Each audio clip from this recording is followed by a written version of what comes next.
성경은 본래 장과 절이 나누어 있지 않는 책이죠.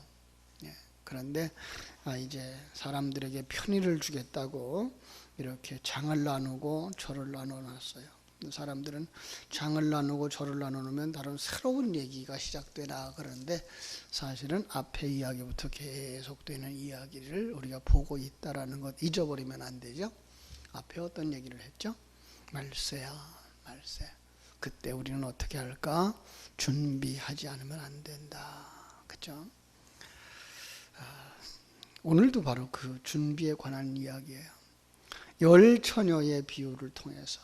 자, 열 처녀라 그러니까 이게가 과연 어떤 처녀들일까라는 생각을 하는데 성경 속에 나와 있는 여자들의 이야기를 할 때는 바로 신부들의 이야기를 하고 있는 것 보셔야 되죠. 그래서 열 처녀가 들러리였느냐라고 이야기를 하지만 신랑 들러리였으면 상관없어요. 못 들어가도 괜찮아요. 그죠? 근데 신랑을 만나야 되는 신부이기 때문에 반드시 만나야 되고 반드시 들어가야 되는 그런 상황인 거죠. 그죠? 그런데 준비하지 못한 자들은 들어가지 못한다. 13절이 결론적인 거죠. 그런즉 깨어 있어라. 너희는 그날과 그때를 알지 못하느니라. 앞에서도 그랬어요. 그날과 그때는 아버지 외에는 아무도 알 자가 없다라고 얘기를 했죠. 그죠? 참 그 신랑을 기다리는 신부의 그 간절한 모습들, 특별히 요즘 결혼 같지 않죠. 성경에 나오는 결혼의 시대에는 대략 한 13세에서 18세, 그죠? 아주 사춘기, 그리고 이성에 대한 호기심이 많고 신랑과 신부에 대한 호기심이 많은 그런 시기의 결혼식이었기 때문에 굉장히 그 기다림과 간절함들이 있는 그런 부분들을 우리가 조금만 더 이해를 할 수 있었으면 좋겠고요. 조금만 영적인 안목을 가지게 되면 이게 바로 우리들의 이야기다라는 것들을 알 수가 있게 되죠. 그죠?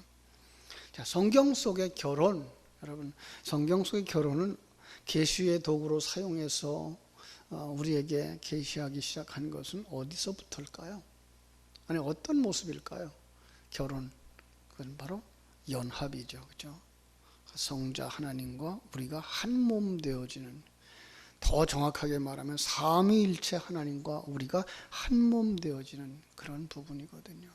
연합, 합일, 하나됨. 근데 이런 계시가 어디서부터 시작되어졌는가 하면요, 창세기 1장부터 시작돼요.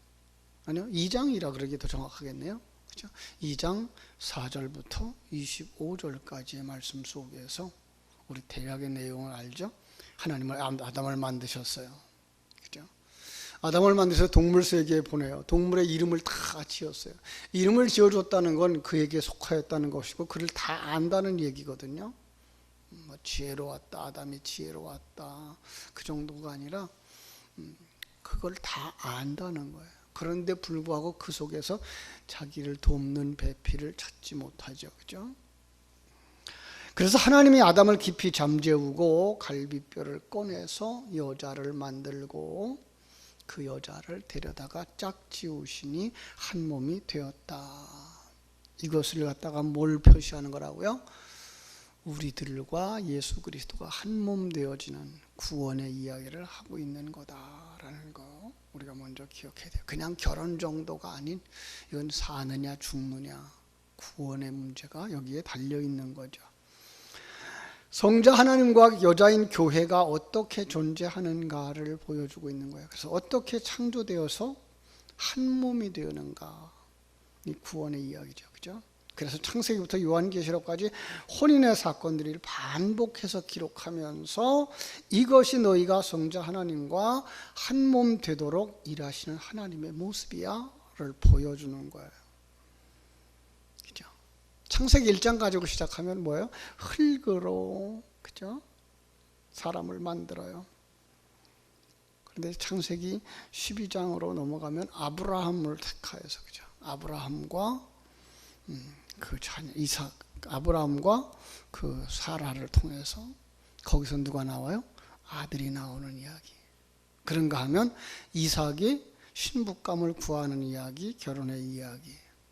야곱을 통해서 야곱이 아내를 찾는 이야기, 그들의 결혼 이야기. 이게 뭐라고요? 우리의 이야기를 계속 하고 있는 거라고요. 그죠? 그런가 하면 우리가 정말 참 하나님, 참 신랑이신 예수 그리스도를 버리고 세상을 사랑하는 그 모습을 갖다가 호세아서에서, 그죠? 음녀로 그려내고 있죠. 간음한 여자, 세상을 사랑해서 세상으로 빠져버린 여자, 그 죄인이죠, 그죠? 그 죄인을 찾아오신 예수님. 그래서 성경에, 구약 성경의 아가서를 통해서 그럼에도 불구하고 그들이 얼굴이 검은 자예요, 죄인이에요. 하나님의 그 회중에 들지 못할 그런 사람이에요. 그런데도 불구하고 그를 끔찍히도 사랑해서 그와 한 몸을 이루는 성자 하나님의 이야기를 솔로몬이 쓴 아가서를 통해서 보여주죠. 요한복음으로 오면은요, 요한복음 8장에서 간음하다가 현장에서 잡힌 여자 누구예요? 이 우리의 모습이에요. 우리가 아직도 세상을 사랑하고 세상과 사랑하는 그 중에 주님의 지적을 받은 거죠. 할 말이 없죠. 세상을 사랑하고 있는 우리. 그런데 예수님이 우리 속에 들어오셔서 그 우리의 모든 죄를 자기가 가져가시고 자기가 십자가에서 못 박혀 죽으시고 우리를 자기의 아내 삼아 주시는 모습. 마리아의 속죄, 그죠? 7 귀신 들렸던 마리아. 그가 어떻게 건강한 여자가 되느냐. 성경 속에서는 그의 결혼에 대한 이야기가 나오지 않습니다만은 신부로서의 아름다운 모습을 갖춰가는 모습, 그리고 요한계시록에 가면 이제 정말로 완성된 신부의 모습이 나오죠. 이것이 바로 성경 속에 있는 신부와 신랑이신 예수 그리스도의 이야기. 유대인들은 이 결혼 풍습을 굉장히 성경적으로 가지고 있었죠. 아니, 성경이 유대인들의 결혼 풍속을 가져다가 우리의 그 구원의 이야기를 계시하고 있죠. 유대 청년들은 13세에서부터 18세까지 주로 결혼이 이루어지는데 그들은 언제 여자를 만나느냐? 옛날에는 부모님들이 다 택했어요. 하나님의 예정과 같은 거죠. 부모님이 택했어요. 그 후에는 이들이 언제 남자 여자가 만나는가 하면 절기 때, 1년에 7차례 있는 절기, 그죠? 그 절기의 행사 속에 나아가서 사람과 사람을 만나죠. 가끔 지금도 이제 그 부족국가 혹은 중국의 어떤 소수민족들 속에 들어가면 그들은 1년에 한두 차례씩 있는 행사 속에서 남자 여자가 만나죠. 그래서 마음에 들면, 그죠? 그 예비 신랑이 예비 신부 측에 허락을 받기 위해서 찾아갑니다. 자, 예비 신랑은 자기 신분을 밝히죠. 나는 어느 지파에 속한 사람이고, 나는 누구의 집에 사는 사람, 누구 집안이고, 그리고 이름은 누구라고, 그리고 이곳에 온 목적이 뭔지를 밝히죠. 목적은 뭐예요? 자매를 신부로 맞이하고 싶어서 왔다고. 그러면 신랑이 이 목적을 다 들은 이제 신부의 아버지가 딸을 불러서 이제 물어보죠. 3가지를 물어본대요. 첫째는 신랑에 대해서 어느 정도 알고 있느냐. 예. 이게 뭐예요? 오늘 우리들에게 물어보는 것과 같은 거예요. 그 다음에 신랑에 대해서 어느 정도 사랑하느냐. 그리고 마지막에 가서 신랑에 대하여서 헌신할 각오가 되어져 있느냐. 그리고 마지막으로 내가 이 결혼을 허락해 주기를 원하는가. 그때 어린 소녀죠. 13세에서 18세면, 그죠? 그가 반응을 하면 이제 아버지는 신랑에게 결혼을 승낙하게 되고, 그리고 이제 신부의 젖값이 정해져야 되는데 그것은 바로 당신이 신랑의 신부인 자매를 얼마나 사랑하느냐, 그 사랑과 그 가치, 거기에 대한 흥정을 한다 그래요. 그게가 이제 허락이 되어지면, 정해지면 그때 정혼식을 하게 되어지고, 신랑은 이제 한마디 남기고 가요. 부부로서 합방도 하지 못하고 약속만 하고, 그걸 뭐라 그래? 정혼, 이렇게 얘기를 하죠. 지금부터 1년 뒤에 반드시 당신을 데리러 올 거다. 물론 그때 뭐 주고 가요? 빙패물을 주고 가죠. 당신의 아내입니다라고 하는, 당신은 나의 그 신부입니다라고 하는 그 증표를 주고 가죠. 그리고 집으로 가서 이 사람은 뭘 준비하죠? 자기 집을 준비하죠. 자기 이제 신부를 데려가야 할 그 집을 준비하고, 그리고 신부의 몸값을 준비해가지고 1년 있다가 어느 날 오는 거죠. 그동안에 신부는 뭐 해야 될까요? 신부는 자기 생활 방식을 버리고 남편을 위해서 남편 집의 생활 방식을 연습하고 훈련해야 된다 그래요. 이게 뭐예요? 우리들의 모습이죠. 우리가 정혼한 신부처럼 우리는 지금 이 세상적인 가치관, 세상적인 관점, 세상적인 경쟁 구조를 버리고 하나님의 가치관, 하나님 세계의 그 구조, 그죠? 하나님이 원하시는 삶, 그거 연습하고 있는 거 똑같은 거예요. 물론 신랑 이외에 이성교제 정리하죠. 반드시 정절을 지켜야 되죠. 그죠? 이거 범하면 돌에 맞아 죽죠. 자, 오늘 본문은 그 기다리는 신부와 데리러 오는 신랑의 이야기죠. 신랑을 맞을 준비하는 여자. 1절 한번 볼까요? 그때에 천국은 마치 등을 들고 신랑을 맞으러 나간 열 처녀와 같다. 신부라 그랬어요. 들러리가 아니고. 그런데 그들이 어떻게 돼요? 다섯은 미련하고 다섯은 지혜롭다. 이렇게 되어 있어요. 미련한 자들이 어떤 사람들이에요? 등은 가졌지만 기름을 가지지 못했다. 뭘 준비하지 못한 거예요? 이건요, 정말 기름을 준비하지 못한 걸까요? 성령이죠, 성령. 여러분, 성령을 통해서 뭘 알아요? 하나님을 알고, 신랑을 알고, 그렇죠? 하나님의 나라의 습성을 알고, 그 나라의 생활 방식을 아는 것이죠. 그걸 준비하지 않은 거예요. 뭐만 준비했어요? 형틀만 갖춘 거예요. 형식만 갖춘 거예요. 우리로 말하면 뭐예요? 교회는 다닌 거예요. 예, 세례도 받았어요. 절기도 지켰어요. 헌금도 했어요. 봉사도 했어요. 뭐가 없어요? 생명이 없어요. 하나님을 아는 지식이 없어요. 하나님을 향한 사랑이 없어요. 미련한 거예요. 여러분, 오늘 우리 이 시대에 살아가고 있는 성도들의 모습은 어떨까요? 신앙생활의 목적을 어디에 두고 살까요? 정말 하나님을 아는가? 그 하나님과 하나 되어지고 그 하나님과 함께 살아갈 그것을 우리가 준비하고 있었나? 대다수의 사람들이요, 이 세상에서 문제 해결하고 이 세상에서 남보다 더 잘 살고 남하고 잘 어울려서 살아가는 것을 신앙생활의 목적으로 삼고 있어요. 이거 안타까운 거야. 우리들의 신앙생활의 목적은 이 세상에서 남보다 더 잘 사는 거, 남만큼 사는 거, 그거 아니에요. 그건 불신자들도 살아요. 그런 만큼 살아요.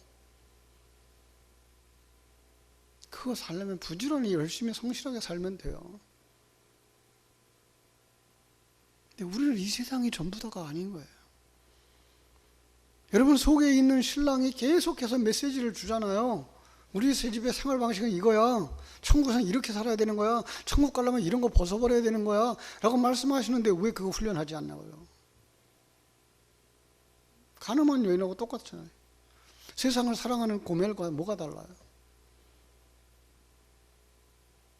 지혜로운 다섯 처녀. 신부라 그랬어요.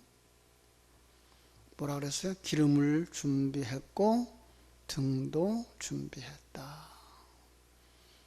그죠? 신앙생활의 외적인 모습도 필요해요. 절기를 지키는 것, 주의를 지키는 것, 헌신 봉사하고 헌금하는 것 중요하죠. 그런데 그 속에 절기를 지키는 이유와 목적이 있어야 돼요. 그게 뭐예요? 내 구원에 관한 얘기. 나를 준비시키는 하나님의 그 매뉴얼. 그 속에서 내가 정말 하나님의 사람으로 만들어져 가야 되는 거죠. 성령께서 역사하실 때, 주님께서 인도하실 때, 설교를 통해서 말씀하실 때 준비해야 되죠. 그게 뭐예요? 기름 준비하는 거죠. 형식과 내용을 다 함께 준비하는 거예요. 내 생애의 마지막이 언제일지 모르기 때문에 항상 준비해야 되고, 그냥 성경에 있는 말 그대로 말하면 역사의 마지막, 예수님이 재림하는 시간이 언제인지 모르기 때문에 항상 준비해야 되고. 신랑이 왔어요. 자, 그런데 신랑이 더디 왔다 그러고 있어요. 더디 왔다. 왜 그래요? 기다리는 우리의 시간표에 맞춰서 오는 게 아니라 신랑의 시간표에 맞춰서 오기 때문에 그러죠. 그렇죠? 밤중에 왔어요. 그랬더니 처녀들이 다 일어났어요. 다 죽어요. 죽은 다음에 어디예요? 심판대 앞에 서야 되죠. 자, 미련한 자들이 슬기 있는 자들에게 말해요. 등불이 꺼져가니까 기름 좀 나눠달라. 여러분한테 기름 좀 나눠달라 그러면 어떻게 돼요? 당연히 나눠줘야죠. 그런데 이건 나눠줄 수 있는 게 아니에요. 그래서 안 나눠주는 거예요. 성경을 이렇게 재밌게 봐야죠. 그죠? 엠마오로 가던 그저 사람이 강도 만났어요. 다 죽게 됐는데 제사장도 지나가고 레위인도 지나가요. 왜 지나가요? 그 사람이 필요한 건 생명인데 제사장이 줄 생명이 없는 거예요. 레위인이 줄 생명이 없는 거예요. 그래서 그냥 지나가는 그림으로 그린 거예요. 이렇게. 이것도 나눠줄 수 있는 게 아니에요. 세상 것 정말 우리가 물질이라면 나눠줄 수 있어요. 얼마든지 나눠줘야 되죠. 그걸 어떻게 그거 없다고 해서 지옥에 떨어지도록 내버려 두겠어요. 그런데 이 생명은 그렇게 나눠줄 수 있는 게 한순간에 자라는 것도 아니고요. 한순간에 완성되는 것도 아니고요. 뭐 할 때 해야 돼요? 살아있을 때 준비해야 되죠. 그래서 우리가 이 구정 명절을 통해서 뭐 해야 돼요? 생명의 말씀을 전해야 되죠. 그들을 예수 안으로 끌어들여야 되고요. 예수 생명 속으로 끌어들여야 되고요. 그들 속에서 기름이 불타도록 만들어줘야 되죠.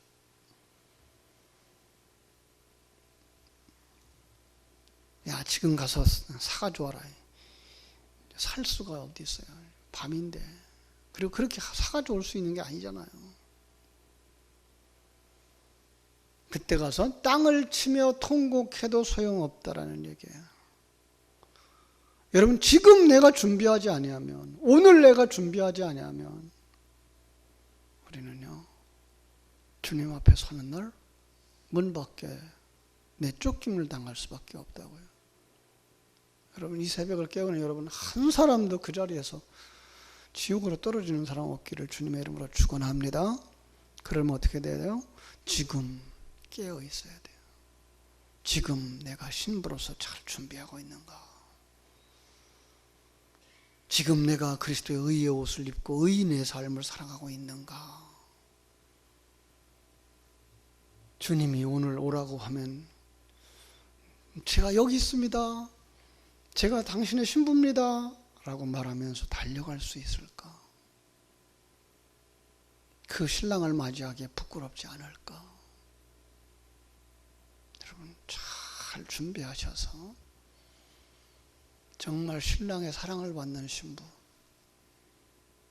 행복한 결혼이 이루어지는 신부 다 되어지기를 주님의 이름으로 축원합니다. 기도하겠습니다. 아버지, 크신 은혜와 사랑을 감사하고 감사합니다.